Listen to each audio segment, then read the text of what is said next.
plus 3 teams in the NFC West: San Francisco 49ers, the Los Angeles Rams, and the reigning Super Bowl champs, the Seattle Seahawks. And San Diego State back in action on Saturday, taking on Colorado State, trying to flush that tough loss against Grand Canyon by 10. Colorado State brings in a record of 16-10. Of course, you hear that game right here on San Diego Sports 760 starting at 3 o'clock. Choosing the right home service company isn't just about fixing what's broken. It's about trusting who's in your home. That's why homeowners count on Anderson for friendly professional service that keeps everything running right. Visit AndersonPHA.com.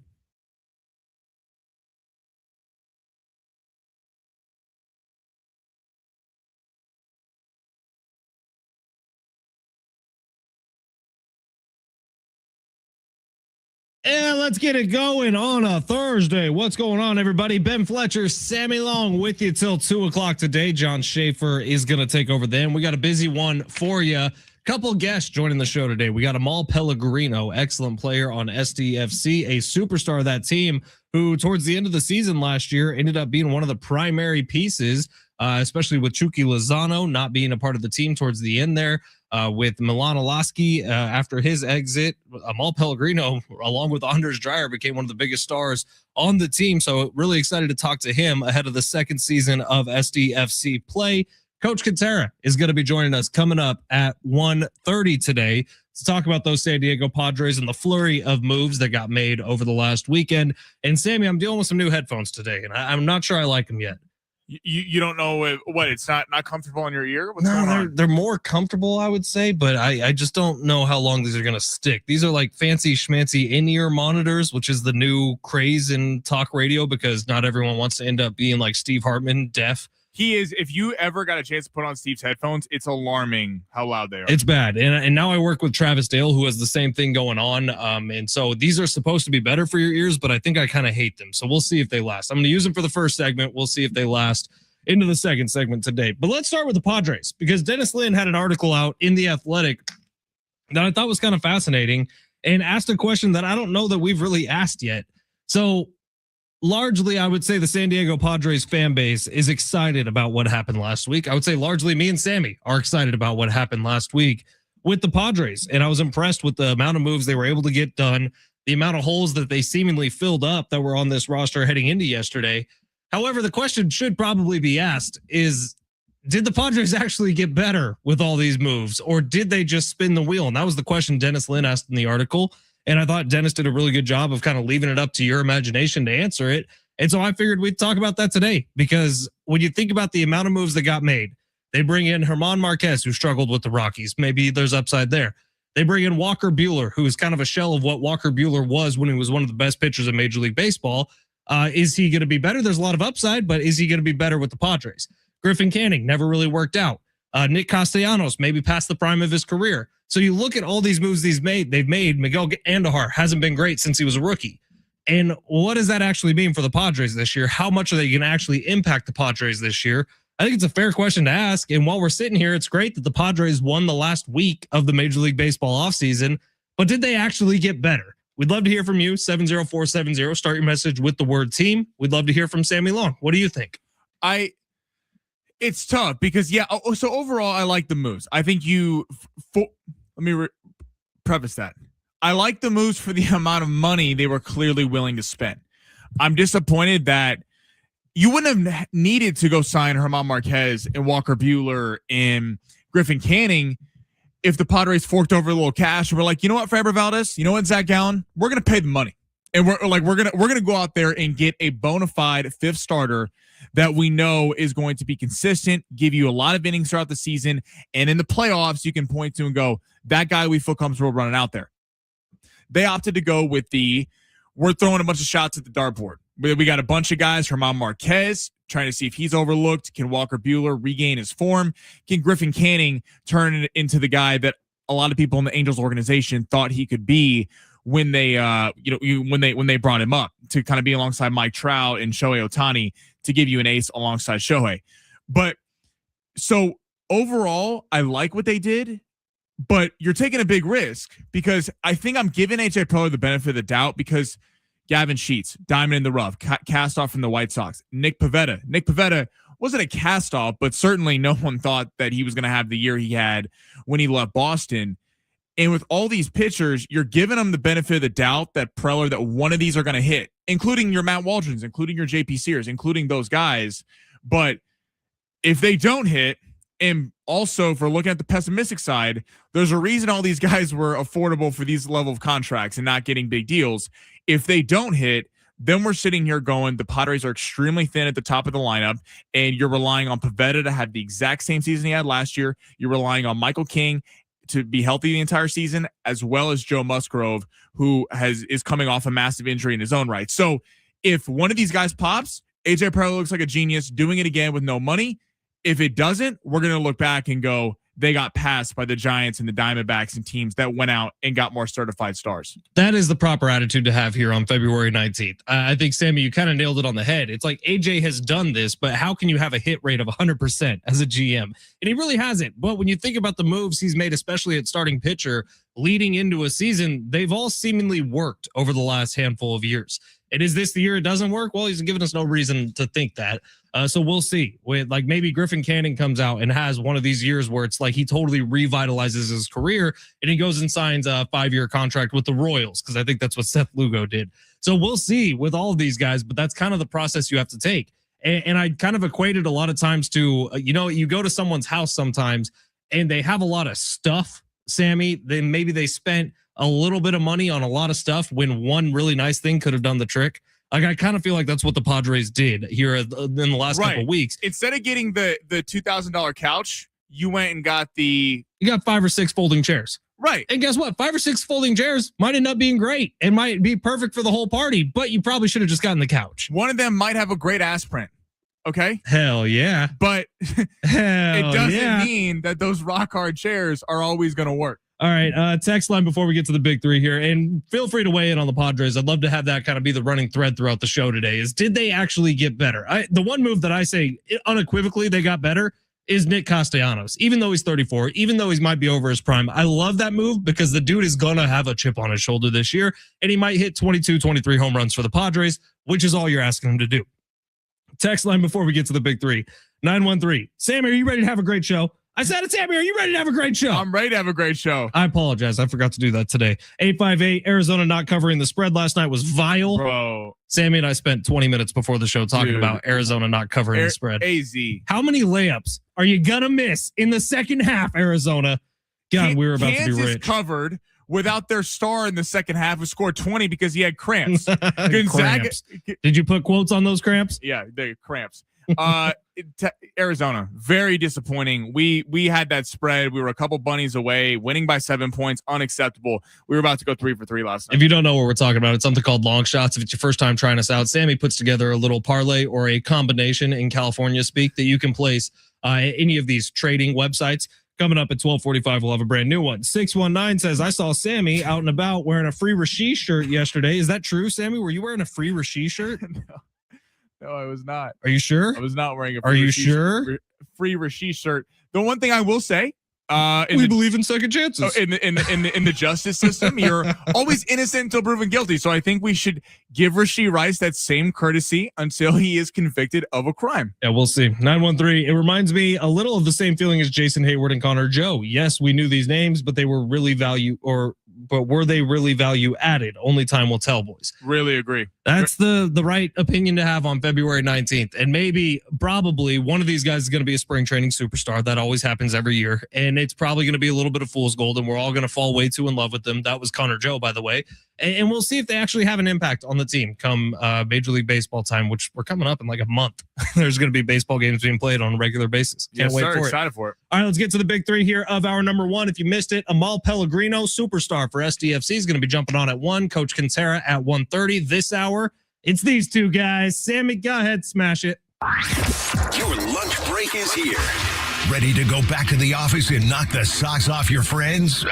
Coworkers? It's time for the top stories of the day. The Big Three. It took me exactly 6 minutes to bail on the new headphones. So give me the headphones that ruin our ears. I was about to say, was that it? Sorry, I just started eating ice. That's hot, Sammy. Eating is always good. I apologize to all of our listeners who had to hear me crunch ice. Anyway, yeah, I'd never seen earbuds for the radio. They're special, like Frankie V wears these, which is honestly where I got the idea. But they're special in-ear monitors that are supposed to protect your ear, but I kind of hate them. So at least for today, I'm wearing the ones that are going to kill my ear, and then I'll practice with these a little bit more. Yeah, listen, go deaf for the audience, okay? That's what I'm saying. I'm going to end up just like Steve Hartman, telling you all about my date nights. 760 says, when considering all the pitching moves AJ makes, you have to factor in Ruben Niebla. It's a great point.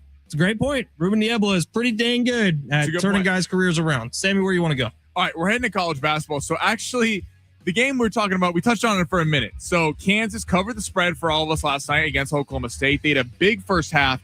Projected number 1 overall pick, Darren Peterson, scores 20 points in the first half, hits a 3 right in front of Bill Self, turns around, goes, I got cramps, pulls himself out of the game. Bill Self says it's, quote, concerning post-game. This comes after he's missed a large part of the Kansas season. He missed the Arizona game due to the flu, pulled himself out of the game with cramps. I got the black lung pop. South Park preferences. No, dude, that is not South Park. That's Zoolander. It is? Yes. Ben Stiller and Zoolander. Come on. All right. Anyway, has he cost himself the number 1 overall pick with the amount of time he has missed? I don't know, because it's the NBA. I don't know who the guest that J-Mac had on today when he was filling in for Colin, but he said he's kind of getting himself ready for the NBA already with all this load management he's doing, which I thought was very funny.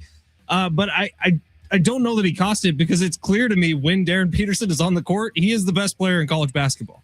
And it's almost no doubt about that in my mind. So maybe you could have a team at the top of the draft who says, oh, yeah, I don't love the fact that he was sitting games out. But do we also remember, like, Zion sat out essentially his entire season at Duke after he got one little injury? He then was like, yeah, I'm shutting down for the rest of the year. He could have come back and played. He played in March Madness. Yeah, in March Madness, you're right. But throughout the regular season, he didn't play a lick. So I kind of look at this as Darren Peterson knows what's on the other side of this season for himself, and it might piss off Kansas fans, but he's also about to be the number 1 overall pick in the draft. He's the best player in college basketball. I know you got DeBance up there. Yeah, Boozer, the kid from Arkansas last night with 49 points. I mean, he's won the SEC Freshman of the Week 7 weeks in a row. Darren Peterson, watching him, he's one of the few guys I've seen in recent memory who is some of the best shot creation I've seen of a college basketball player. Ability to get their own shot when it's not really going right.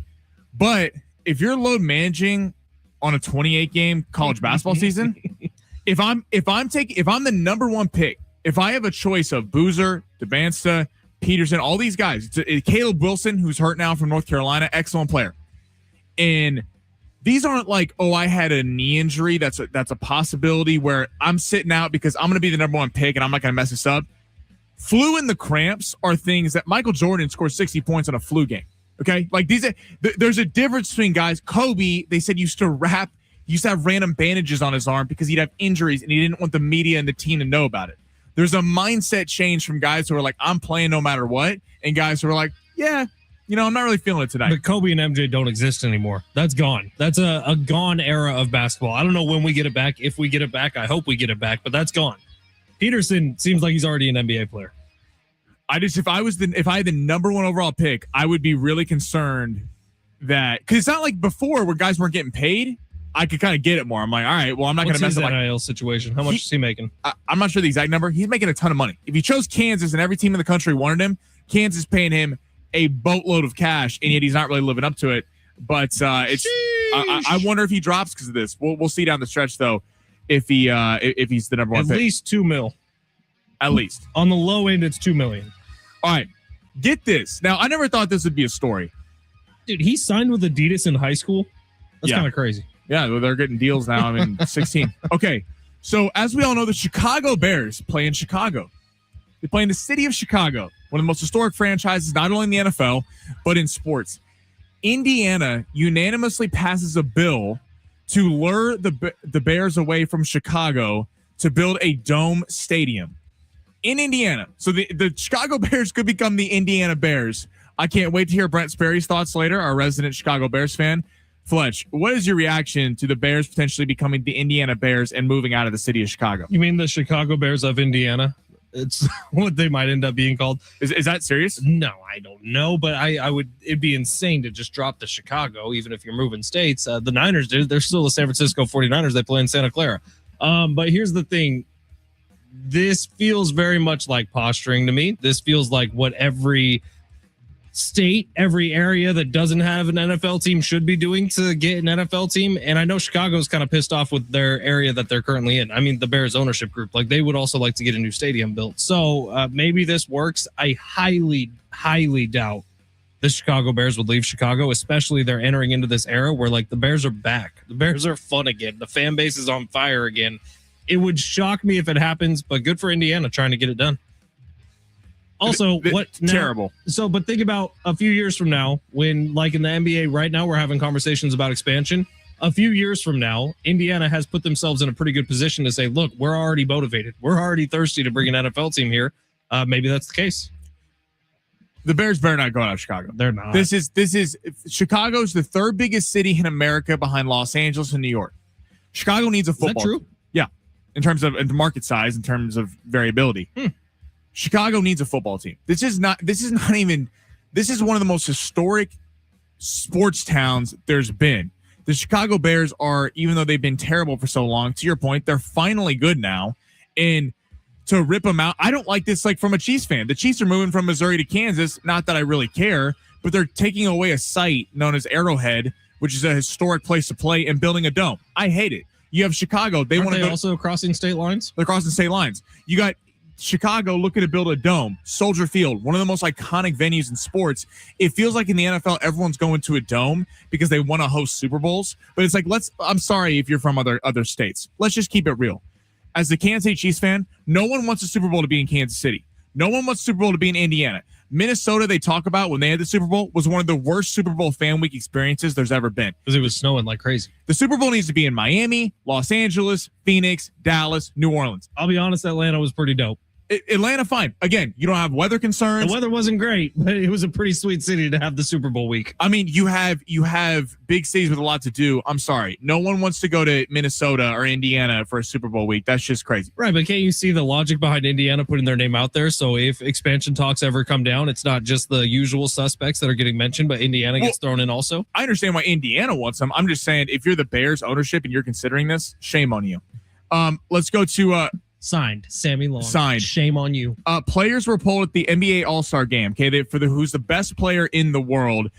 Pretty much unanimously, Nikola Jokic, understandably, voted the number one player. Rich Paul, though, goes on his podcast to Max Kellerman and says Anthony Edwards is the best player in the NBA. Got some serious pushback. Does he have a point? If you were starting a team, would you take Anthony Edwards? He wouldn't be far down my list. I really like Anthony Edwards, man. He kind of reminds you of the Kobe Michael days, just doesn't have the talent or the potential yet that those guys had. But Jokic does feel like he's the best. Not far behind that for me would be Giannis, especially if Giannis added any sort of outside game to his repertoire. Luka, not far behind that. And I think all three of those guys still clear Edwards for me for now.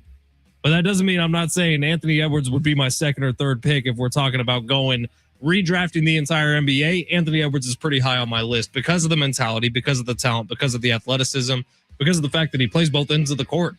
And Jokic you have to give it to because he's changed the way, kind of like Curry, not to this extent, but changed the way big men are coming up in the NBA. Alperen Şengün, Nikola Jokic 20 years ago would never have been a thing. That wasn't even feasible that you would have a point center who's kind of the offense is running inside out. Like that is just not how basketball was. He's changed everything. Nikola Jokic is unbelievable. But to the Anthony Edwards point, I would have Luka above him. But right after that, I mean, Anthony Edwards, he plays both ends. And you talk about not having a lot of help. Luka's had help. Jokic certainly has had help. Jamal Murray has been an absolute superstar in the playoffs, even back to Michael Porter Jr., Bruce Brown, those guys. Anthony Edwards is by himself in Minnesota, and there's not really been a lot of help. Julius Randle's the second best player. No shot to Julius Randle, but Julius Randle's not a number two on a championship-winning team. So if Anthony Edwards was paired with someone where he didn't have to carry the offensive and defensive load every night, he might very well be the best player in the NBA. All right, we're going to take a quick break here. Still to come on the show today, you're listening for a sounder. That sounder is going to qualify you to win a pair of tickets to SDFC's home opener coming up on Saturday night. It also is going to get you an SDFC jersey, but only if you're caller number 7. Only if you qualify. We'll announce our winner coming up tomorrow. It is San Diego Sports 760. We're in a sticky situation in Milan right now as Team USA is trailing with just a few minutes left in their game against against Canada in hockey. We'll get you an update on the other side. It's San Diego Sports 760 live on the iHeartRadio app.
San Diego Sports 760. Ben Fletcher, Sammy Long with you till 2. John Schaefer is going to take over then. And we got a lot to do between now and then, so stay tuned here. We got 2 qualifiers today that we're going to hook up with a chance at SDFC tickets for their opening game Saturday night, as well as a SDFC jersey. So keep listening for that sounder. You'll know it when you hear it. Sammy might just interrupt me at any given moment to play that sounder, and then you just got to be caller number 7 at 877-767-4760 to head out to the home opener. All right, so odds have been released. This is my favorite time of year when we start to see these way too early NFL predictions. We'll get back to the Padres in just a little bit, but a bunch of teams opened with the exact same number on their win total, and maybe this is our playoff field for next year when you look at it, because they're all at 10.5. So get this: Ravens, Bills, Packers, Chiefs, Chargers, Rams, Eagles, Seahawks, 49ers, all opening up at 10.5 for their win total. I don't know, Sammy, you want to do a little quick rapid fire over under on all these teams for next year? I like it. And another thing, the Pats opened at 10.5 and it immediately got bet down to 9.5. Because everyone just started hammering everyone started hammering the under. Maybe it's time to take them at 9.5. Maybe Vegas was right. I don't believe in the Patriots whatsoever. Wow. Spoken like a true Chiefs fan. All right. Well, let's get to these. So let's start with the Ravens. Ravens had kind of a disappointing year this year. Lots of injuries, obviously, but new head coach in Lamar Jackson, maybe a fully healthy offseason, getting ready for next year. 10.5. I actually love this number for the Ravens. What do you think, Sammy? I'm going over because, again, they're playing a second place schedule. These are big deals when you see, look at the Bears. The Bears were able to capitalize on kind of a soft schedule early, and they proved that they were a good football team, but where you finish in your division means you're playing the other finishers of that spot in the rest of the AFC or the NFC. So that's a big difference between playing all the other 1 seeds. I think they smashed the over. I think the Ravens are going to be really good next year. I like the over as well. I think the Ravens maybe are feeling like they need to have a little chip on their shoulder next year after potentially getting Harbaugh fired this past season. So we'll see about that. Big time. I don't know if you just saw what just happened, Sammy. USA, baby. USA, baby. Just tied it up with 2 minutes left in the game against Canada. The ladies are going for gold. All right, the Buffalo Bills, who, man, should have won the Super Bowl this year, but we'll never know, I guess, or at least should have been in the Super Bowl this year. Also at 10.5, I'll just say what Sammy's going to say, under. No, I'll go over because of the sorry division they play in. I mean, look at who they get to play every week. They get to play Miami, complete utter rebuild. The Jets are an abomination, and then you have the Patriots, which I do not believe in whatsoever. I think they completely got found out during that playoff run where they had some of the most injury luck you've ever seen in a playoff run. I think this is an easy over for Buffalo. Easy. All right, we're going to have to start ripping through these. Packers playing up in the NFC North. We'll see about the Vikings this year, but can the Packers get back to 11 wins on their season? I'm going to say no. I think we see a little bit of a regression this year. Yeah, I'm going to go under 2. I think the division's too good for that. Kansas City Chiefs, 10.5 wins. Over. Coming back with a vengeance, third place. You know what's happening. Under. No Rashee Rice, no Patrick Mahomes for the first bit of the season, maybe, probably. We'll see. That's complete speculation. Chargers, 10.5 wins.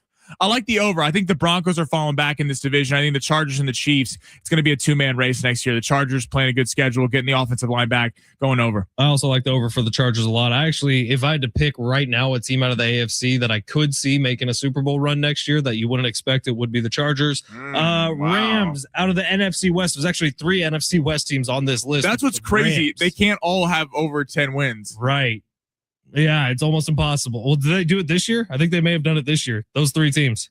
Oh, okay. That's right. I guess Rams and Niners all got to 10 wins. But yeah, the Rams, I'd probably go over depending on how healthy Matthew Stafford's back is heading into the season. Eagles, I like the under. Yeah, I'm with you on that. The Eagles, it feels like they're running the same team back. And if it didn't work last year, I don't know why it would work with an offensive coordinator who's never been there before. Seahawks? Yeah, over. I got to give them the benefit of the doubt. New ownership, Super Bowl hangover. I think they're going to come back to the pack a little bit, but they're a young team. With the Eagles, I could see under here. But the defense is so young, they're not going anywhere. That's why I think I'm going over. Niners?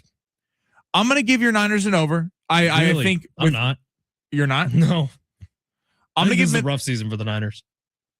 This upcoming season? They're about to travel more than any team in NFL history. They're playing against your stupid division this year. They got the Chiefs and the Chargers on the road this year. We can mark that as a couple W's. Crazy. So, yeah, I don't feel great about the Niners at 10.5 wins. I'm just begging for a playoff appearance, which I don't know if it's going to happen. I think the defense is going to be lethal for the Niners. The big concern is the offense. Is McCaffrey, Kittle a year older? What happens at the receiver spot? Is Pearsall going to stay healthy? I mean, there's a lot going on there. The draft, it's hard to do before the draft. How about Max Crosby buying a house in the Bay Area? Maybe he's coming over to the Niners. That'd be pretty sweet. Oh, really? Because no one wants to just live in the Bay Area by themselves, so they wouldn't just buy a house because he's rich. He did his new rap song came out, and he said, "The boy's getting paid. What can I say? Just bought a new house in the Bay. Find me next to Steph and Clay," or something like that. It was a pretty cool song for Max Crosby, who's coming to the Niners. Max Crosby, again, and Fernando Mendoza communicating next year is going to be something to behold. It's going to be interesting. I think Max Crosby might come to the Niners. That'd be pretty sweet. All right, San Diego Sports 760. Quick break here. Padres on the other side. Don't go anywhere. Live on the iHeartRadio app.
The sport is sponsored by AutoZone. Get in the zone. The NBA is back tonight. The Lakers are back tomorrow night. You have the game right here on San Diego Sports 760 starting at 7 o'clock, taking on the Clippers.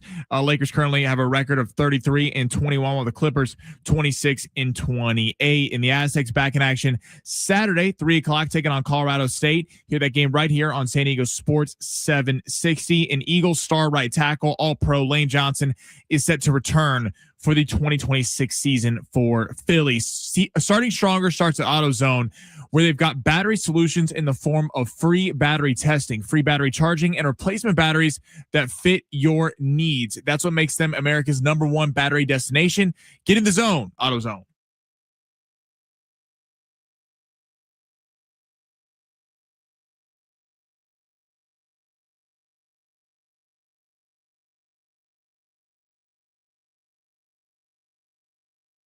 San Diego Sports 760. Ben Fletcher, Sammy Long with you till 2. John Schaefer is going to take over then. Plenty of show to go here on a Thursday. Coach Kentera going to be joining us at 1:30 to react to all the Padres moves. Amahl Pellegrino, superstar for SDFC, is going to be jumping on with us at 1 o'clock as we get to know him a little bit better before season 2 for SDFC. Text line here, 619 says Padres did not get better, and I'm afraid. We'll get into that in just a second.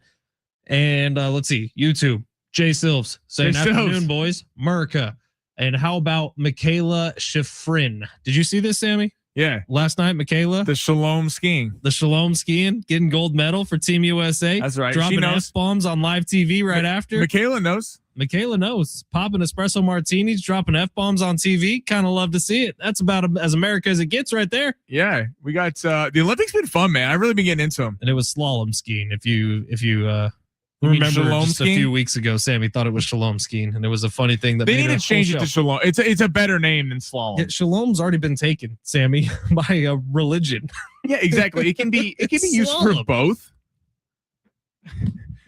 Don't put things in a box. That was one of my favorite shows ever was one of my favorite moments we've ever had here with me and Sammy doing radio. All right, Padres. So that texture from the 619, that was the question we asked at the very top of the show today, is did the Padres get better with this flurry of the moves?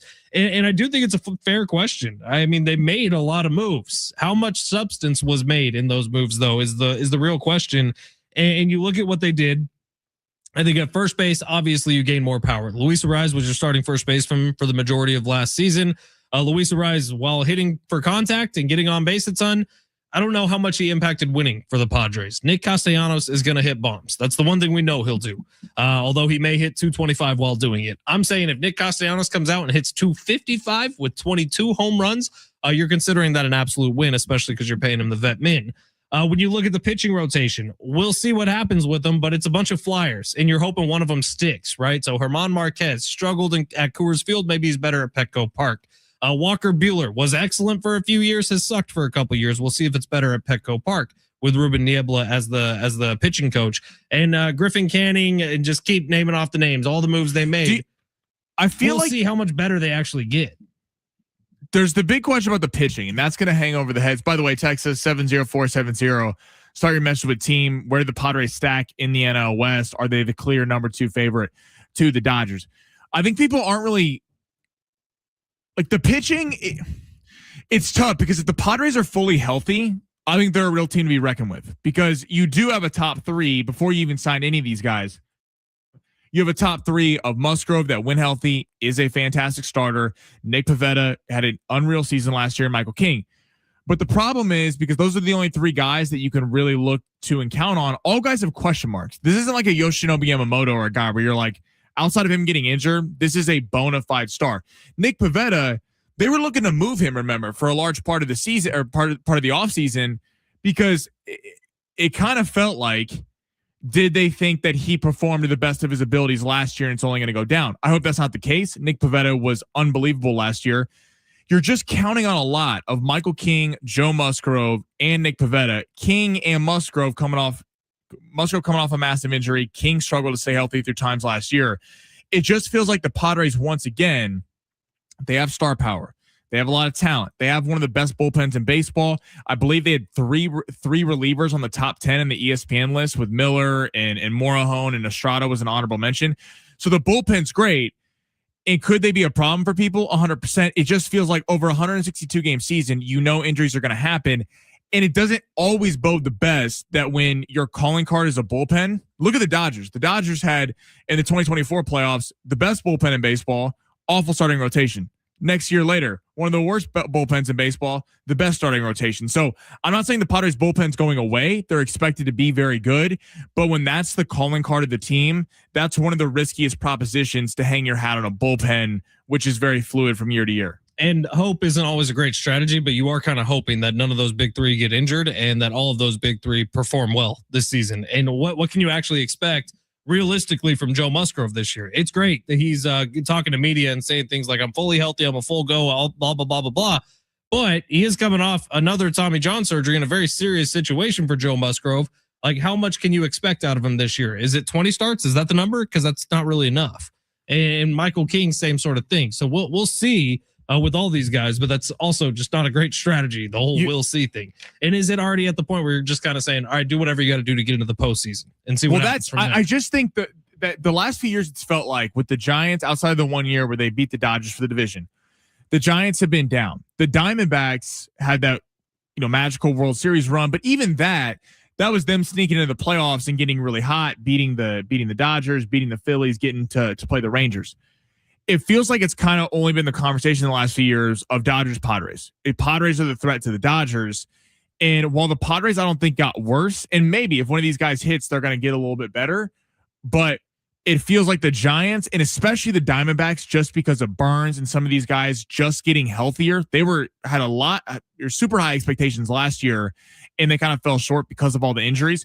You feel like those two teams just getting healthier, are they making it harder for the Padres just because they elevated their game a little bit and the Padres stayed neutral? It's going to entirely depend on this rotation if one of these guys pops. I'm excited for it, man. We're coming up. I think first spring training games tomorrow for the Padres. They got the Mariners at like 12 o'clock. So we'll be getting live updates during the show. All right. If you aren't aware of what's going on right now, the U.S. women's hockey team is playing for gold as we speak against Canada. And it's almost like a script was laid out for this one because Team USA was trailing essentially the entire game.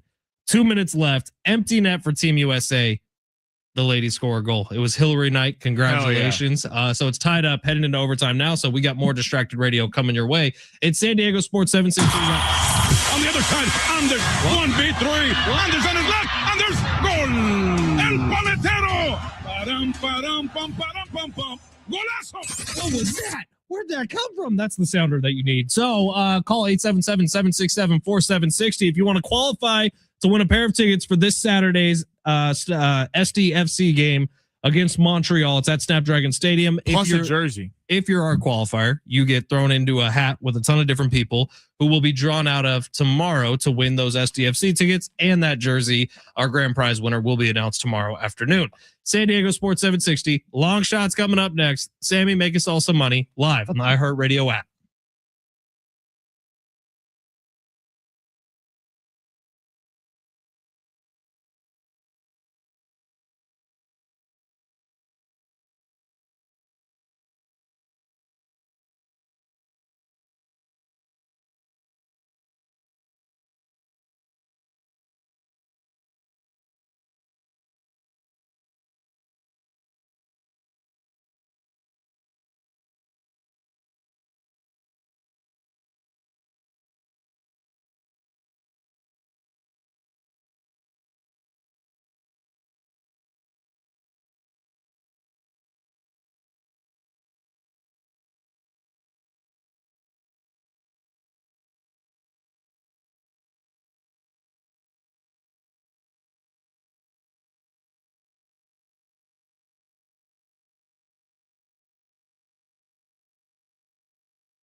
San Diego Sports 760. Shout out Nate the Great. Nate Qualifying to win those SDFC tickets and the jersey. Grand prize winning is going to be announced tomorrow, Nate. So stay tuned here. And if you want to qualify to win those tickets, keep on listening. Next hour, we will have another qualifier, and John's going to have 4 more qualifiers the rest of today. Shout out to Nate, man. He's the man. Nate the Great.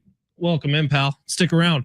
Coming up in hour number 2 for you SDFC fans, Amahl Pellegrino is going to be jumping on the show. Superstar for SDFC down the stretch of last season. Getting ready for year 2 with the team coming up starting on Saturday. So can't wait for that. And Coach Kentera will be here at 1:30. Coach. Now, Arizona completely effed long shots last night by missing a bunch of layups down the stretch of their game against BYU. They only didn't cover the spread by like 2 points. Yeah, it was very close. Kansas covered, Gonzaga covered, and I'm very disappointed in the Arizona Wildcats. I thought after that Texas Tech loss, they were going to come out, try to put a beat down on BYU, especially after BYU lost their second best player behind Devanza for the season. But that is gambling, ladies and gentlemen. Welcome to it. And this is not gambling. This is combinations. This is called trading parlays, Purchasing contracts, trading groupings. What's another word for parlay? Trading combinations. Trading combinations. That's what we do here on Fletch and Sammy. By the way, Kalshi is a legal app in California. Yeah. So we're not doing anything wrong. It's on Prize Picks. All of them have it. Yeah. All right. Well, let's get to it. Sammy, go ahead, smash. You looking for some luck? Want to win big? Gotta play big. You are so money and you don't even know it. Time to take a chance Say that to me and his money. with long shots. Ooh, speaking of Kalshi, have you looked at their futures and stuff? I have not. What futures are you looking at? MVP winner for football? What we got? We can get some pretty good odds here, Sammy. I saw somewhere that Caleb Williams is one of the favorites. They have Josh Allen, Justin Herbert, Lamar Jackson, Drake May, Joe Burrow, Caleb Williams, Patrick Mahomes, Dak Prescott, Jordan Love. That's the order. I like that. I don't hate that Justin Herbert bet. I don't hate that Herbert bet. I got extra money. I got to tell you one. That Dak Prescott bet, don't hate it. Dak Prescott would be 18 times your money. I never get him a running back this year, and year 2 Schottenheimer, interesting bet. All right, guess what? NBA's back. 23 times your money. Might have to drop a little trade on that. Yeah, a little investment. Where you going, Sammy? The association's back tonight, second half of the season. This is where it gets really fun. This is the home stretch, starting to see the playoff picture, everything shaping up. All right, so we're going to start with Orlando, Sacramento. Give me Orlando covering the spread in Sacktown, 8.5. Sounds like a big number for a road team, but In Sacktown. if we talk about NBA tanking, and we talk about teams that are trying to get one of these top picks, to get Boozer, Devanza, Peterson, whoever it is, we can use this to our advantage when it's gambling. Because if we look, Domantas Sabonis just had season-ending surgery as of this morning for the Kings. And then Zach LaVine is out for this game. Cardwell's out for this game. DeAndre Hunter, who they traded for, is out for this game. The Magic, I know Franz Wagner's out for a little while. He's dealing with an ankle injury. This Magic team's kind of lying in wait. I don't think it's their year yet, but they're sitting there. They're in the 7th spot, I believe, in the Eastern Conference. They got a lot of talent after trading for Desmond Bane in the offseason. You got the Wagner twins, Paulo Banchero.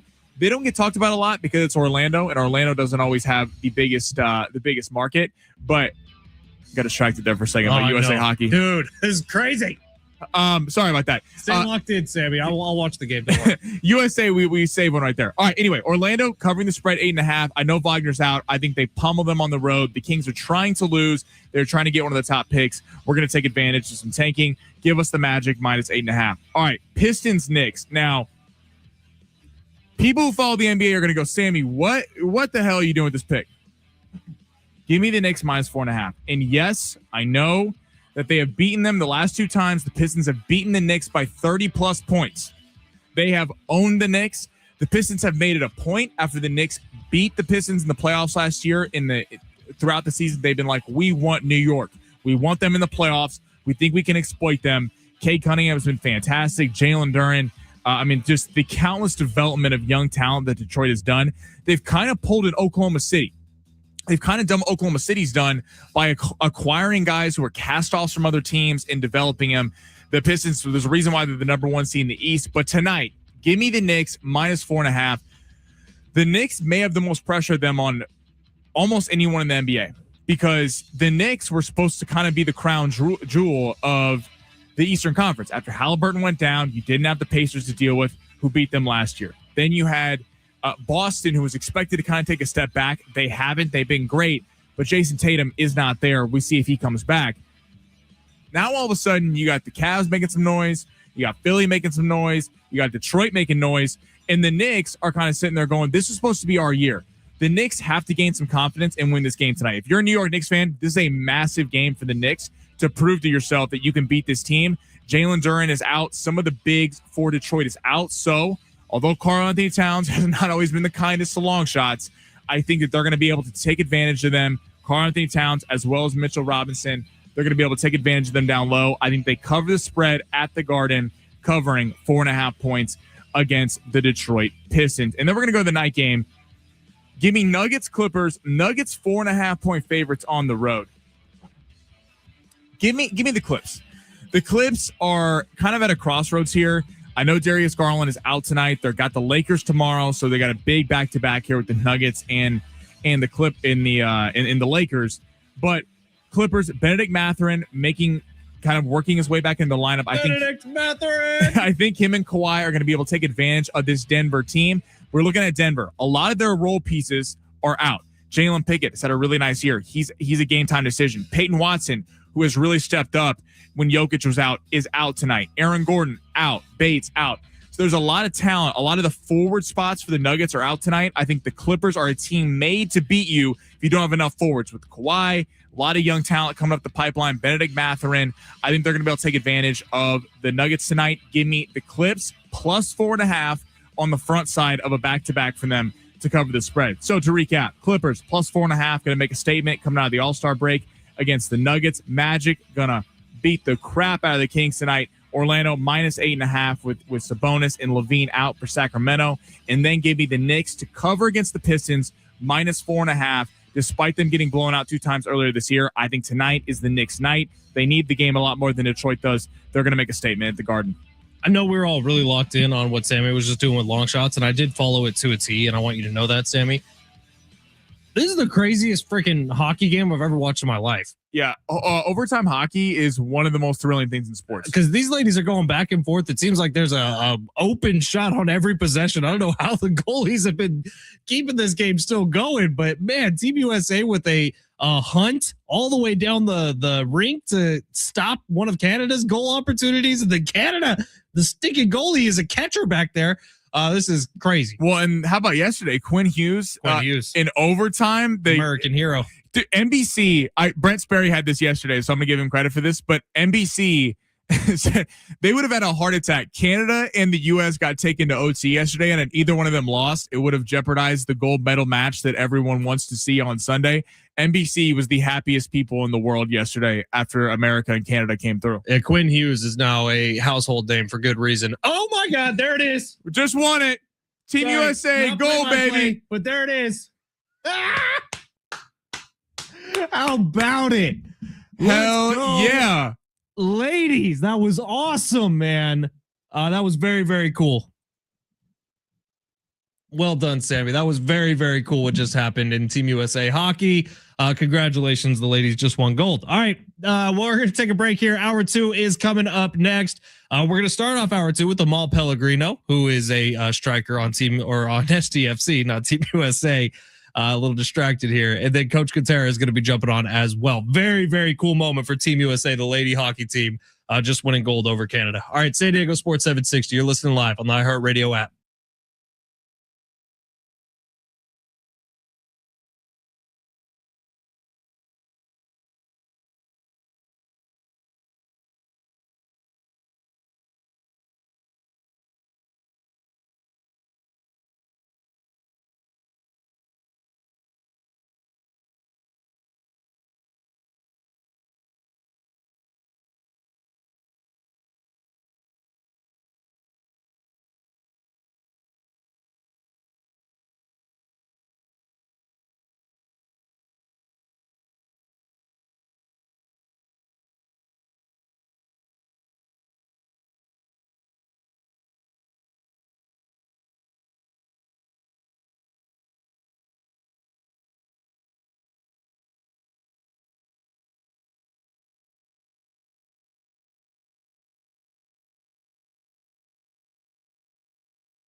Hey, it's Fletch for Valley View Casino and Hotel. Hey, you got to get out there and try the food out at the Valley View Casino and Hotel, like the cafe where you can enjoy picturesque views of the Palomar mountain range. While you visit the cafe at Valley View Casino and Hotel, you can indulge in the many satisfying breakfast and lunch options off their menu, including their golden buttery pancakes, steak and eggs, tuna poke bowl, lemon pepper salmon, or shrimp or chicken pad thai.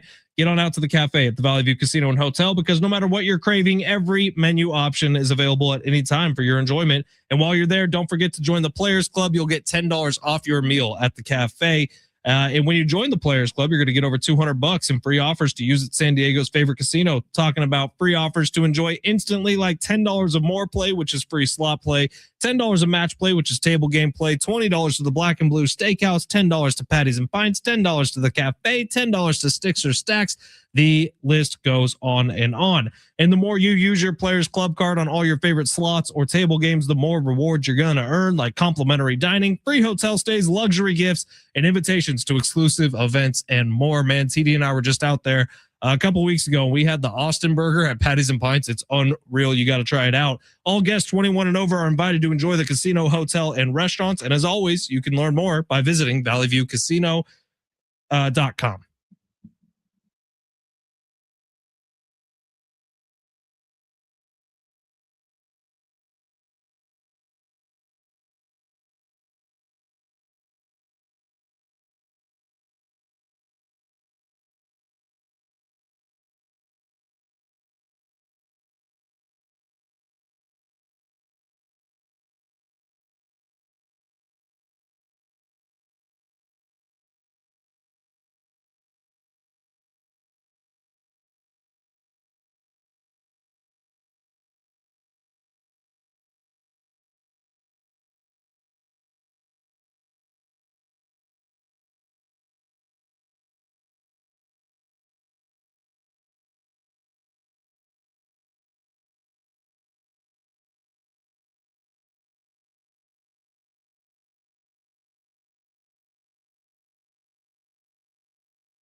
The sport is sponsored by Taco Bell. Aztecs back in action at 3 o'clock on Saturday night, taking on Colorado State, trying to avenge that loss after losing by 10 to Grand Canyon the other night. Here right here on San Diego Sports 760, starting at 3. And the Lake Show are back tonight, or back tomorrow, excuse me, against the Clippers, 7 o'clock. Hear that game right here on San Diego Sports 760. And breaking news out of the Olympics world, the U.S. women's hockey team just won gold over Canada with a winner in overtime. Taco Bell's new Lux Value menu has 10 lavish indulgences, all $3 or less. It's easy to get carried away. Like when you try the new mini taco salad, you might ask, do I need a salad fork? The fork in the bag's fine. Lux Value menu at participating locations while supplies last. Price and participation vary. Tax is extra.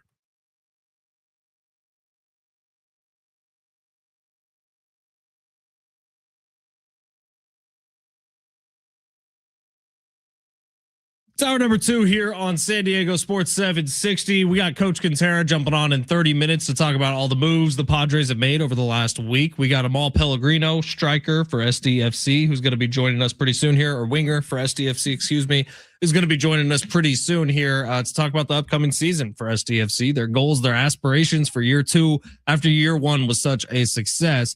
By the way, we do have a pair of SDFC tickets for this weekend's match at Snapdragon Stadium, taking on Montreal. If you want to be at the game, plus win a brand new SDFC jersey, we have a sounder that we're going to play. And Sammy likes to rudely interrupt the flow of the show and play that sounder. So be ready at any moment. When you hear it, call 877-767-4760 for your shot to win those tickets, as well as that jersey. Amahl Pellegrino going to be joining us in just a little bit.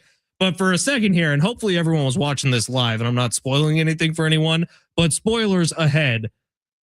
What just happened was pretty amazing with Team USA ladies hockey. They were down the entire game, 1-0 to Canada. The entire game, 1-0. And then in the final 2 minutes, USA pulls their goalie. They get a goal in the final 2 minutes. And then in overtime, a back and forth chaotic mess of an overtime, Team USA gets through the final goal, and the celebration's been going on now for 6 or 7 minutes. This was incredible, man, and it kind of feels like the ladies just did their part. The men get back on the ice coming up tomorrow. I think that game's at 12:10 tomorrow for the semifinals. They're playing against Slovakia, and if the men can do that, if they win that game, they're going to be playing on Sunday morning at 5 a.m. for the gold medal match, potentially against Canada, just like the ladies just took down Canada. This was awesome, man. If you want to become a hockey fan, start watching now because this is so much fun. Yeah, hockey's a blast, man. I love hockey, and it's so fun, like watching all the NHL guys on the men's side. They like want to rip each other's heads off 2 weeks ago, and now they're all together on the team. It's been fun, and it's also one of those sports that is very balanced among countries. So it really is a tournament. Like Sweden has a really good team of all NHL players. You got obviously Canada, the U.S., Russia was banned from the Olympics, but usually they're one of the best teams. So credit to the women. It was awesome seeing them hit it in overtime, and hopefully the men can follow in their footsteps. This was very, very cool. It's kind of one of those moments where you want to jump up and start dancing around too. Sammy and I couldn't contain ourselves live on air. We should have done that all during commercial break, but it was very, very fun watching them get the win, and the celebration is still going on. You could tell this meant a lot to these ladies who just won gold medal for Team USA. Very, very cool. All right, Amahl Pellegrino is going to be joining us soon, but let's hit a big 3 here before we get to Amahl, as we rip through the top stories in the world of sports, brought to you by Sammy Long. Sammy, go ahead, smash it. Your lunch break is here. Ready to go back to the office and knock the socks off your friends? I mean, coworkers? It's time for the top stories of the day. The Big 3. All right, per Shams Charania, Steph Curry's knee has come back clean. So he's been out for the last couple weeks. Dealing with that knee injury. Ben is currently on the phone answering a guest phone call right now. So I'm going to take the question. I'm just kind of sitting here thinking about how far the Warriors can go with Kristaps Porzingis. It didn't make a lot of sense when you trade Jonathan Kuminga. You had the whole back and forth there with Steve Kerr. Then you trade for Kristaps Porzingis to go along with Curry. Now his knee's fine, which is great. Basketball's better when Curry's there. It just didn't make a lot of sense when you ship Kuminga out of town, 23 years old, could potentially grow into a superstar role. He was averaging over 20 points per game in the playoffs last year when Curry went down. And now it feels like Porzingis making his debut tonight. I just don't feel like the Warriors with Porzingis, Green, and with no Jimmy and Curry are going to do much. I don't know how long Curry's going to be a Warrior. I really don't know when he's going to request out for the last couple of years to not just waste it away in the bank. Yeah, I mean, there's always a chance Steph Curry retires too. Like, I don't know if that's coming this year or next year in the near future, but that's always going to be on the radar for him as he gets up there in age. And he's already accomplished everything and more that he could have accomplished being an NBA player. I thought if the Warriors were going to be going all in to try to win something this year and have a late playoff push this year, it would have been Giannis coming over to the squad. That would have changed the entity of the West. And that would have made sense to start building around Giannis for the next few years. But with Porzingis, I don't really know what that does, especially with Jimmy Butler hurt. So I don't know what the Warriors are here moving forward for this year, especially. But we'll see. Sammy, let's squeeze one more in here before we get them all on. If you turn your microphone on, that might help. I got to turn my microphone on. That's always a tough one right there. Matt Ishbia, so the owner of the Phoenix Suns, puts the NBA tanking on blast today. Says, quote, people who tank, quote, losing behavior done by losers, quote, much worse than any prop bet scandal that could have happened. So, reaction to those comments, like, I get. This was my fear yesterday. When you asked the question, what's the biggest storyline going into the second half of the NBA season? I was like, well, it should be Wembanyama. And is he the next star that's taking over the league? And how far can he push this Spurs team? And can he stay healthy? Can he get to 65 games so he qualifies for all the postseason awards? That's what it should be. But it's going to be tanking. And you're going to hear from more owners about this. You're going to hear from former owners. Hasn't Mark Cuban already talked about it? Like, you're going to continue. Cuban defended it, saying it's not as bad as everyone makes it out to be. But it is. It is when half the league isn't trying to compete anymore. And that's a real problem facing the NBA. I'll caveat that, though. It's really, people are making a big deal about this. And yes, it's frustrating. It's frustrating when the Kings are avidly trying to lose. It's 12 wins. But half the league, it's really like 6, 7, not to be 6, 7, 6, 7, 8 teams. Hey, you said it. That are doing YouTube it. Chat, go nuts. I mean, it's not, people over exaggerate how many teams are tanking. I think you fix this by, if you're in the play-in tournament down, you're entered in the draft lottery. Because if you think, even though I made this point yesterday, the Lakers and the Thunder have different odds to win an NBA championship. Of course, the Thunder are much more likely to win a championship than the Lakers.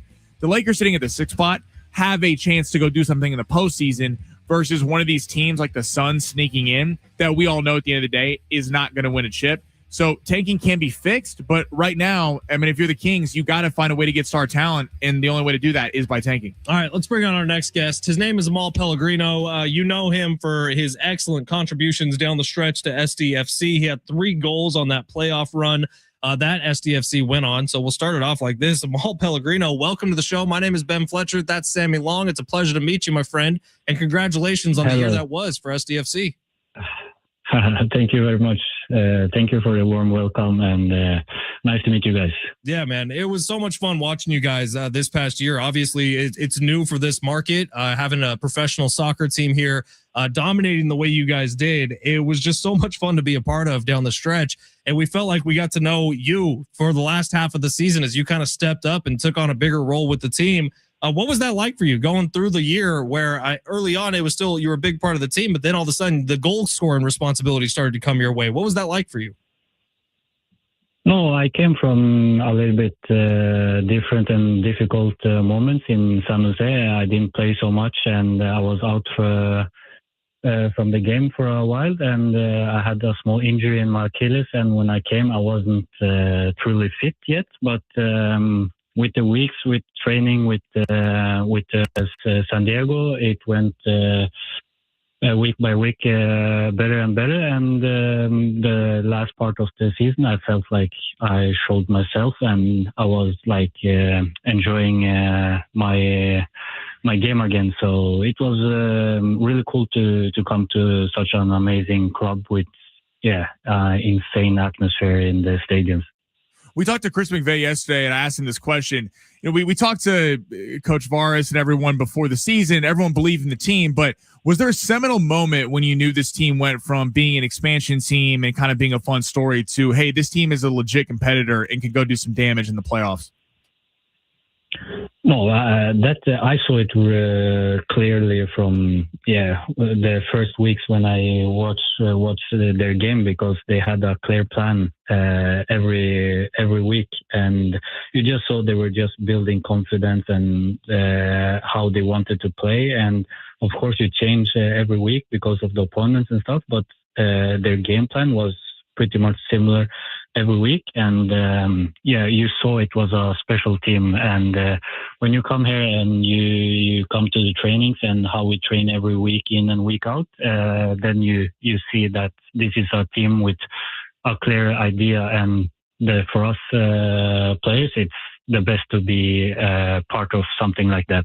Amahl Pellegrino joining us here on San Diego Sports 760, your home for SDFC here in San Diego. You're going to hear this Saturday's game against Montreal coming up Saturday night right here on San Diego Sports 760. All right, Amahl, you look at what happened last year and towards the end of the season, you guys seen such success, and then you translate to this offseason, which has felt quick for fans. I'll be honest. It felt like we were just getting done. How's the offseason been like for you? How's the body feeling? You ready to go for Saturday against Montreal?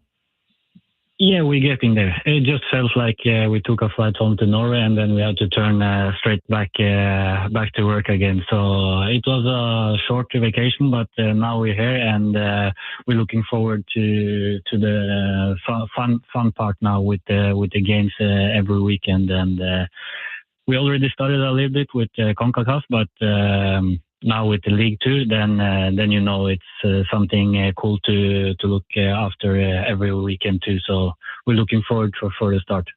How do you compare the MLS game by game intensity to playing abroad? Is there a massive difference there? What have you noticed differences? Oh, it's just from my time to coming here, it's a big difference. I feel like every year the league is taking bigger and bigger steps, and you can see the names that are coming to the league now. It's pretty big and good names that are coming, and of course the league will take advantage of that. And it's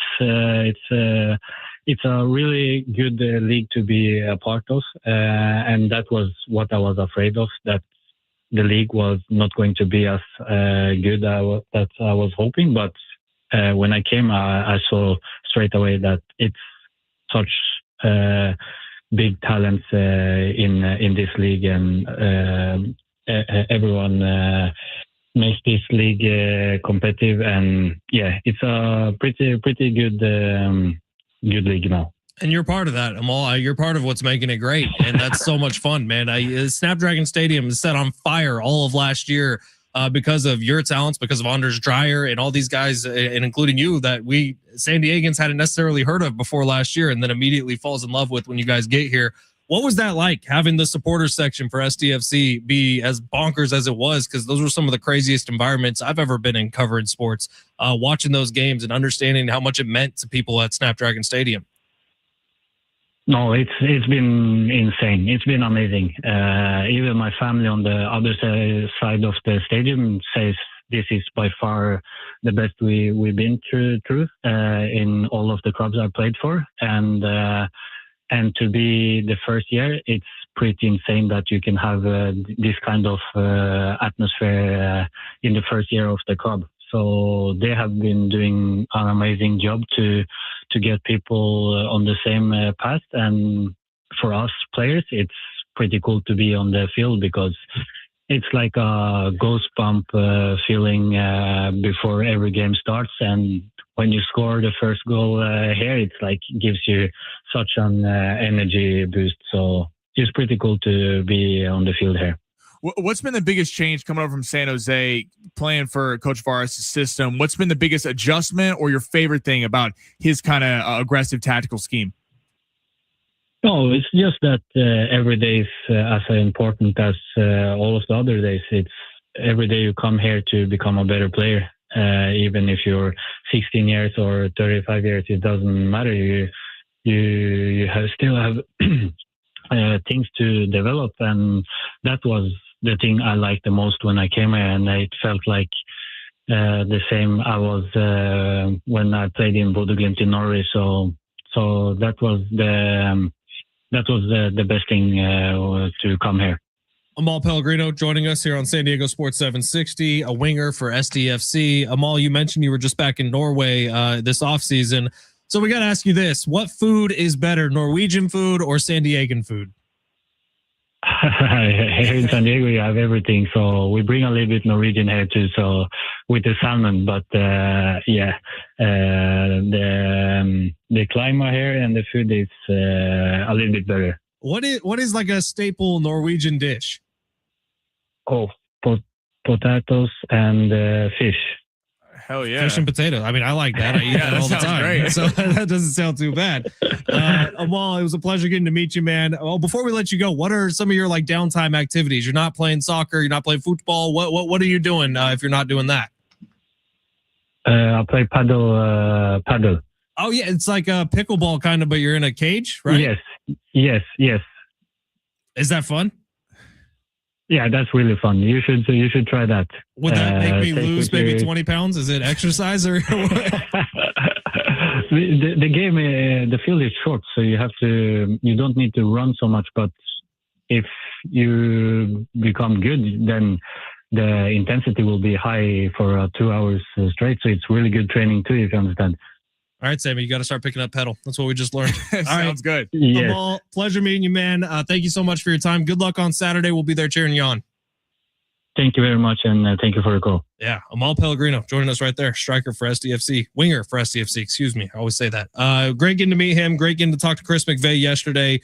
Can't wait for SDFC season to get going here. And if you hear that sounder at some point during the show today, you have an opportunity to qualify for a pair of tickets to Saturday's game, as well as a brand spanking new SDFC jersey.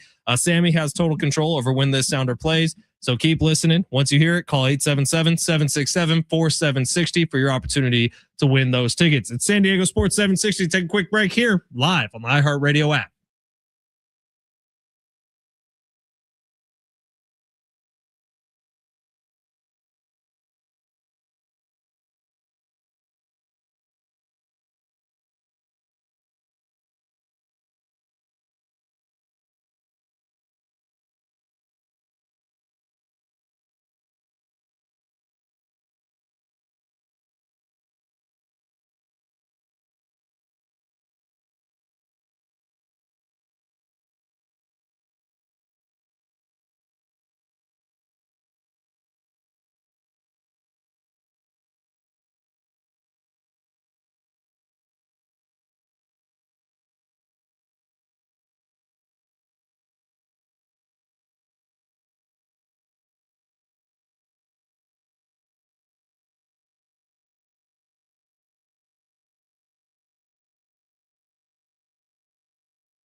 Fun getting to chat with Amahl Pellegrino. Dude was a beast for SDFC down the stretch last season, getting to talk about his journey to SDFC, getting to talk about expectations for this year, and finding out that in Norway, you just eat a bunch of salmon and a bunch of potatoes, which is kind of cool. I feel like I do that now. Hey, by the way, the lady who scored the game-winning goal for Team USA, Kayla Barnes, grew up in Eastvale. That's right next to Riverside. We can claim that, can't we? We can claim it. Southern California queen, baby. We have all the best athletes, SoCal. Hell yeah, we do. But Kayla Barnes was the one who knocked in that goal against Canada to put Team USA over the hump and win gold medal. They're about to get their gold medals right now. Very, very cool. Sammy, could you imagine being Canada, having to sit there while you're getting silver medals put on you and Team USA? That is pretty brutal. That like you see when they medal. Now medaling is obviously it's huge accomplishment, but right, you see these people that medal, and especially the favorites that come up short, and then they have to like sit there and they're like devastated because they won a gold. But it is very funny. Like in hockey, we're watching Switzerland get the bronze medal, and they're all stoked because they won their game earlier today, and Canada's about to get the silver, and they're all pissed. But you see that in every event. Like some people are ridiculously beyond excited to be getting a silver medal. Even though that's the first loser, but some people are pissed that they're getting a silver medal. I'm not jinxing our men's team, but I'm already making plans with my boys while we're getting up at 7 a.m. on Sunday to watch the gold medal match. Earlier than that, isn't it? I thought it was 5 a.m. 5 a.m.? I think so. No problem. We're going to have to lock in. Set that alarm, baby. 4:30. 4:30. We're up. 4:30. We're making our first cocktail of the day. I've been really into the Olympics, I got to say. So have I. I thought it's been a ton of fun. This second week has been so much better than the first, because the first week, it's like figure skating's cool. A lot of curling. There's been a lot of curling the whole time. I love curl. I've been watching the men's and women's curling team nonstop. Did you see? I don't think it's just opening up, but it's starting to get a little more popular now that the Olympics has been on. There is a San Diego curling club. I looked this up in Carlsbad. I feel like I would be fantastic at this sport. We got to go check it out. I don't know if you would be fantastic. I would imagine being in that position is probably pretty tough. Like Daniel Casper on the men's team. I can't get enough of this stuff. The speed skating is great. I like the figure skating where they have the partner in, because then you can kind of see what happens. Like if they're not in sync, you can see where they get reduced points versus the solo skates. Because you're like, oh, that looked cool. They did a triple axel, and they're like, oh, they didn't land heel to toe, so they lost 5 points. I'm like, I don't know what I'm looking at here. I just think there's more in the Winter Olympics for me than there is in the Summer Olympics. Like summer, I'm super into the swimming, but that's about it. Water polo is actually so much fun in the Summer Olympics, but for this, I feel like I've been kind of locked into everything. The summer, I love basketball, boxing, and swimming. Basketball, I forgot about basketball. And the gymnastics is kind of cool. Yeah. If we have a dominant force like a Simone Biles. Right, which we do. Or that nerd who was wearing glasses who was dominating the pommel horse this Oh, that dude year. was awesome. That's some upper body strength right there. That dude was awesome. All right, so Team USA wins gold. Congratulations. Hey, there was an anonymous survey done of a bunch of Major League Baseball executives, which is very funny when they go anonymous survey. Like, who is it? Is it agents? Is it general Put your managers? name on it, boys. I would agree. Put your name on it. But with all that being said, 36 votes came in for Nick Castellanos to be the most valuable subtraction of the offseason. So Nick Castellanos leaving the Phillies was the best subtraction of any Major League Baseball team this year. Now, as a Padres fan, you can look at that and say, oh, God, and this guy's coming over to our team. But what do the Padres have to lose with Nick Castellanos? The Phillies are paying him $20 million this year. I would have had a very different take on Nick Castellanos becoming a Padre if they traded for him. Right. If they had to pay him any more than the veteran minimum. Right. Then I would be like, you wasted assets to go get a guy who is 34 years old on his downturn.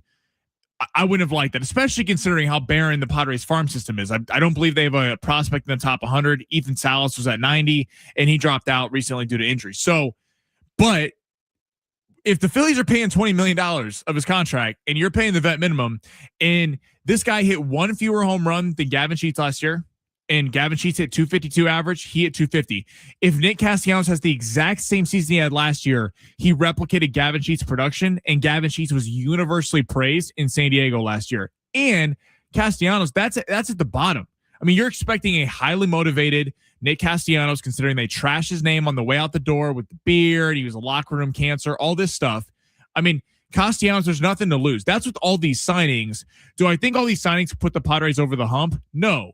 But also, if none of them work out, there's no long-term consequences, unlike the Xander Bogaerts deal or the Machado contract that extends over many years. There's no harm, no foul. If Castellanos sucks, he sucks, and he's not playing with the Padres anymore. But there's no financial repercussions down the road. All right, I actually kind of feel bad now because all the Canadian ladies are like crying as they're getting their silver medals. I actually feel a little bit bad. Not we bad won enough, gold, but I feel kind of bad. But that was very, very cool. And it was a Southern California girl who knocked in the game-winning shot for Team USA. All right, quick break here. Coach Kentera on the other side. Sammy, has that sounder played yet? I don't think it has. It hasn't. It's almost like if you kept listening, it might pop up and you might be entered in a chance to win an SCFC tickets and a jersey. Maybe it does. Maybe it happens in the middle of Coach Kentera talking. That's how this thing can go. All right. So it is San Diego Sports 760. If you want a pair of SDFC tickets, keep listening for the sounder and then call 877-767-4760. You're listening for Coach Kentera coming up next live on the iHeartRadio app.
The sport is sponsored by AutoZone. Get in the zone. The U.S. women's hockey team just won gold over Canada today. The men's team will be back tomorrow in the semifinals, hoping to set up against Canada for the gold on Sunday. Lakers basketball back tomorrow night, taking on the Clippers. Hear that game right here on San Diego Sports 760. That game will be going at 7 o'clock. And the Aztecs, of course, on Saturday, looking to rebound after a rough loss against Grand Canyon.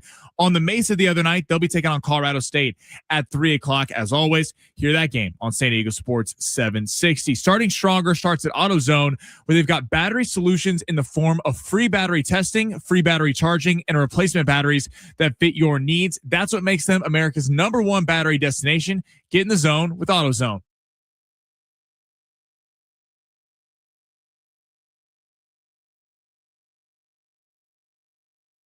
San Diego Sports 760. Hey, the Brian Dutcher Coaches Show is tonight, 6 o'clock. John Schaefer and the Aztecs head coach are going to preview Saturday's game at Colorado State, as well as look back on Wednesday night's loss, or Tuesday night's loss. Was that how long ago it was? Tuesday night's loss to Grand Canyon. The Brian Dutcher Coaches Show coming up tonight, 6 o'clock, right here on your home for the Aztecs, San Diego Sports 760. You're still listening for that sounder. Call 877-767-4760 when you hear it. Sammy's going to play it at random. Once you hear that, you got an opportunity to win a pair of tickets to SDFC's matchup with Montreal this Saturday, as well as an SDFC jersey. With all that being said, we got Coach Kentera on the line. Coach, were you watching the end of that USA-Canada hockey game? That was crazy. Oh, absolutely. And, I got to tell you, it was kind of interesting. I started to watch it. I watched the first period and a half, and I had a lunch date. And I went up real quick. I had a quick lunch. Came back. I knew it was an overtime. Walked in. They just got an overtime underway, and I was sitting on the edge of my seat, literally in my living room with my wife. And I would have been so disappointed if they would have lost, because they beat Canada earlier 5-0. But hey, the Canadians played a marvelous match. I mean, their goaltender was fantastic. But man, I'm so happy we won today. It really made a great Thursday for all of us here in the U.S., I think. That was awesome. Sammy and I were watching here in studio. We ended up totally ruining our segment of radio because we were celebrating too much, but I think we'll live with it because that was a very, very cool moment. All right, Coach, I did want to start this off. We'll get to all the moves the Padres made, but we've gotten our first look now a couple different times at how ABS is going to be implemented coming up in Major League Baseball. And I thought it was fascinating that the Padres dugout absolutely exploded when during a random just live AB, I think it was Castellanos at the plate, I think. They initialized a challenge. ABS went to it. The Padres dugout went crazy. Is there a chance this is actually going to be really good for Major League Baseball? What do you think? Well, we'll see how it works out. I will tell you this, though. I was very impressed last year during spring training when they did it. Not only was I impressed, but I was impressed how quickly they did it. And it really became a fan-friendly thing. They throw that up on the scoreboard, and all the fans are paying attention. And, it's either a strike or a ball, and everybody gets excited or they boo. But I think it's going to keep people involved in the game to a certain degree a little bit more. They might not be just looking down at their phones all the time. Coach, when you look at all the signings the Padres made in the last week, what signing are you most excited about the potential for helping this team? Well, I think I got to start with pitching. If you look at Walker Buehler's numbers last year with Boston, they weren't very good. He was 7-7 and a 5+ ERA. And then he signed that minor league contract with Philadelphia, went down to the minor league briefly. And then when September 1st came, they brought him up and he pitched in 3 games. 2 of them starts, went 3-0 at a 0.66 ERA. So, maybe he got a little bit of confidence back. Not only that, I think he's going to be pitching here at Petco if he makes the ball club in more of a pitcher-friendly ballpark than Fenway Park and even the ballpark in Philadelphia. Griffin Canning, a guy that from Mission Viejo, UCLA, got brought up fairly young in his career with the Angels, got beaten up pretty bad. He's gone back over the last year before he tore that left Achilles and reshaped his curveball and his slider. So I'm excited about him.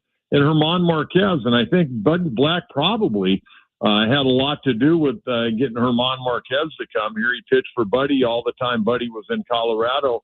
And even though he was 3-16 last year with a very, very high ERA, this guy has had some good years, pitching for the Rockies. Only 4 games under 500 in his career. And that's not bad after going 3-16. So I'm excited about that. I think Ty France will bring some bench strength. He won a Gold Glove last year, combination between Minnesota and Toronto. Castellanos, people, and Castellanos is probably an acquired taste. From talking to guys this week that played with him in Detroit mostly, they said he's got a big ego, but he's a good guy. And that's fine. And I think with Manny being there, those guys, played against one another, were 9, 10, 11 years old, played together at some point in time in their career on Team USA. That's going to be a good sign. And, I like all the signings. I think they're very, very positive. Yeah, I think they plugged a lot of holes. And Coach Kentera joining us here on San Diego Sports 760. Coach, I don't know that we've gotten your opinion on Buddy Black being back with the Padres. So we had a question on the text line actually last week talking about, is that almost disrespectful to Craig Stammen? And that's not really the way I view it. I view it as you need someone for a first-time manager, someone with a ton of experience. Bud Black has more experience than just about anyone around baseball to help him out. How do you view the Padres bringing in Buddy Black? Well, I think it's fantastic. Buddy, first of all, and I'll say, Buddy, I consider a pretty good friend. I knew Buddy long before he became the manager of the Padres. I remember being at a party back in the late 70s at his girlfriend, now his longtime wife's house, watching a Super Bowl when he was pitching at San Diego State. So I've known Buddy for a long period of time. He's a wealth of knowledge. He's one of the smartest guys I've ever met in baseball. I told him one night before the game started when I was doing the pregame show down on the field, I go, Buddy, you're one of the smartest guys I've ever known in baseball. I go, you could manage a team, you could be a general manager of a team, or you could even be the president of the team, because he can relate well to people. And, I've seen a lot of footage, a lot of B-roll this week of him in spring training. He's walking around, talking to different people. And, I think he's going to have a very positive impact, not only in the organization, but it's going to be a great sounding board for Craig Stammen, because, like I've jokingly, when people ask me, how do you think Stammen's going to do? I go, I would think he'll do well. He's a smart guy. He's a good guy. He's not a know-it-all guy. I go, but he doesn't even know how he's going to manage. And there are going to be certain things that come up. Right now, everybody's 162-0 in spring training. Everybody's loving it. But when you go through a 4, 5, 6 game losing streak, like all ball clubs go, man, it can beat you up. But Craig has gone through that as a player. But he's also going to be able to have Buddy and some other people in the organization that have been around. I mean, the bench coach, nobody's really talked about Randy Knorr. Randy Knorr, was an interim manager in Washington, managed a lot in the minor leagues, big league catcher. He's going to be another confidant for Craig. So they've surrounded him with some really good baseball people, and I think having Buddy back in the organization is a real plus. What do you make, Coach? I know you're tied with AJ Preller. What do you make of AJ Preller finally getting his contract extension? Do you think it had something to do with Machado basically calling out the team, or do you think this was just always in the works? Well, I think it was always in the works. At least that's what AJ was telling me when I talked to him. I talked to him on 2 or 3 different occasions when I would see him. I go, where are we at on this? He goes, well, we're talking, and I'm dealing with John Seidler. And I go, well, I can't imagine you're asking for the moon money-wise. I mean, you just want to be able to buy a new pair of basketball trunks every once in a while and hang out in Encinitas and, do your job. And so, maybe buy a new phone, since he wears these phones out right and left because he's always on them. But, I don't know where it was. I mean, it could have been money. I don't think it was money. It could be maybe a little bit different responsibility or expectations, or it could even be who he was going to have to report to. And, I'm sure AJ, before they got it done, talked a lot about, maybe, who are you thinking about selling the team to? But more than anything else, what this does, it keeps everybody, working in the right direction. And it also gives AJ a lot of security. If a new owner comes in and wants to, his brother wants to be a general manager and they want to blow out AJ is going to get paid for whatever year's on his contract. So, and I'm not saying that's going to happen, but it gives him, something to fall back on if something were to go awry here in San Diego with the new ownership group. Coach Kentera joining us here today on San Diego Sports 760. Coach, the text line is asking your thoughts on the top 3 of the lineup. So are you liking maybe Fernando Tatis, Jackson, Merrill, Manny Machado. What do you like for the Padres lineup this year? Well, I'll tell you what, I think I would, I've always liked Fernando there. I think he's a better leadoff hitter than anywhere else in the lineup. I'd put Machado second, and I'd put Merrill third. The reason I want to break that up, but I think if you look, Manny early in his career with Baltimore hit second a lot, and his numbers were pretty good. And I know that's, going on almost a decade ago now, but not only that, with Fernando and Manny, you're getting what you consider your two best players up, maybe that fifth time rather than only four times. So I would also, kind of like, I just like to see Jackson get in that 3-hole, make that his spot in the lineup, and then you can figure out who's going to hit after that. But I think having Fernando lead off. The other thing about Manny does a good job of going the other way. I mean, he all of a sudden, you got Fernando on first, and next thing you know, Manny bangs one into the right center field gap. You got runners on first and third, or second and third, and nobody out. All of a sudden things are going well in that first inning. So I think I'd put those two guys back to back, even though you'd probably in a perfect world you could throw Jackson in that second spot. But I think I'd think about and take a look at Manny's numbers and talk to Manny and see how he feels about that.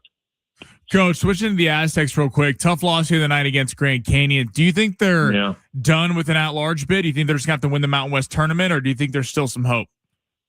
Well, Sammy, take a look at their schedule. Their schedule's not easy. And, be careful tomorrow, or I should say on Saturday at Moby Arena. It's going to be one of those weird games at like 3 o'clock in the afternoon. They hung on last night against UNLV, Colorado State. They're not a great team, but they're good enough to beat in their home arena. And then you got Utah State next week, and you still got to go to New Mexico, go to Boise, and finish up with UNLV. They're probably going to have to win at least 4 out of those 5 games, I would imagine. Right now, the way things are going, I think you're going to have to win the Mountain West Conference tournament myself. Yeah, I kind of agree with you, Coach. It's going to be a really tough task winning all those games you just mentioned, and they may have to win all 5 if they want an at-large bid, including maybe a big win against Utah State at home. None of it's going to be easy. We'll see if they're up for the task. I'm excited for the rest of this season. Coach, tomorrow, spring training officially begins. They got the M's. Are you making any trips out to Arizona this year? No, I'm not going out there, and I'm still trying to figure out. That's they call it the charity game. It's always the charity game there between them and our natural rival, the Seattle Mariners. Okay, I want to know tomorrow, is that game going to count officially in the Cactus League standings? Because at the end of the Cactus League, whoever wins the Cactus League, all those guys get to go over to Best Buy and get a free TV. How do we get in on that? I feel like that should be like a fan donation type thing. Players can afford their own TVs.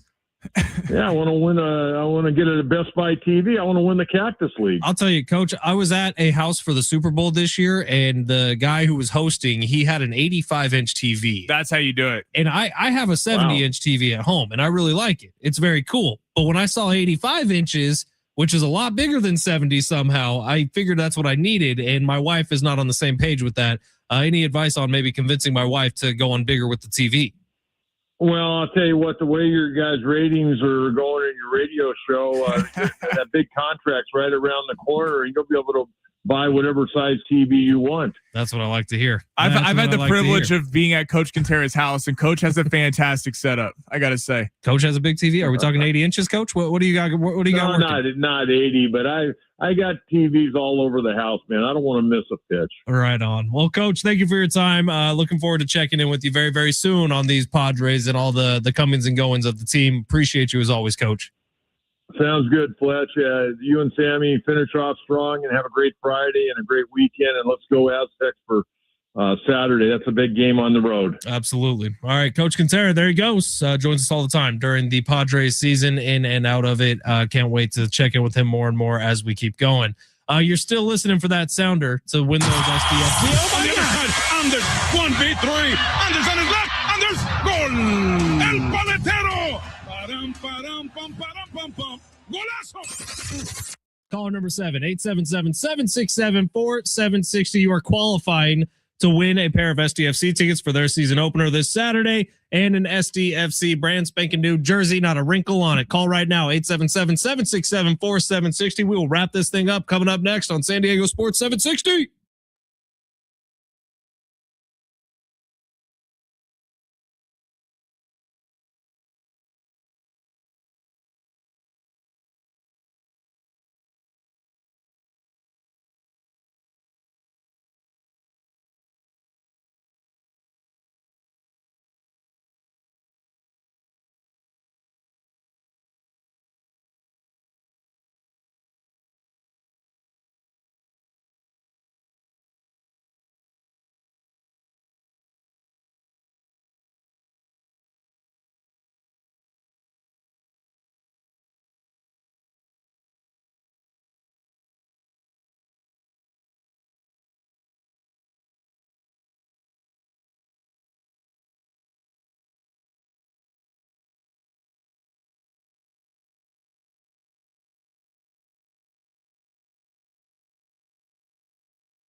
Sports 760. Oh man, we got a lot done. How about our buddy Tyler qualifying to win those SDFC Big tickets? tie. Tyler qualified. We talked with Amahl Pellegrino earlier today. I really liked him. I thought he had a cool Fantastic. accent. Norway sounds like a pretty cool place. I looked up a bunch of pictures. Seems like a very, very pretty place too. What'd you look up pictures of? Norway. Seems like a cool spot. Oh, I thought you looked at the Norwegian speed skating team. No, is that a cool thing? I'd give it a quick Google. Might have to check it out. That sounds pretty cool to me, but they eat a lot of salmon and they eat a lot of potatoes. So I feel like you just replace the salmon with cow and we're all good to go. I'm basically Norwegian, Sammy. But as we kind of wrap things up here, I thought Coach Kentera had some fun stuff. Have you seen the video, by the way, of the Padres dugout exploding when they did an ABS, automatic balls and I did strikes? not see that, but it's kind of went under the radar. I feel like It's happening. It's here. and Chris Sale. Did you see this? Chris Sale, legendary pitcher for the Braves. He said he won't be doing it.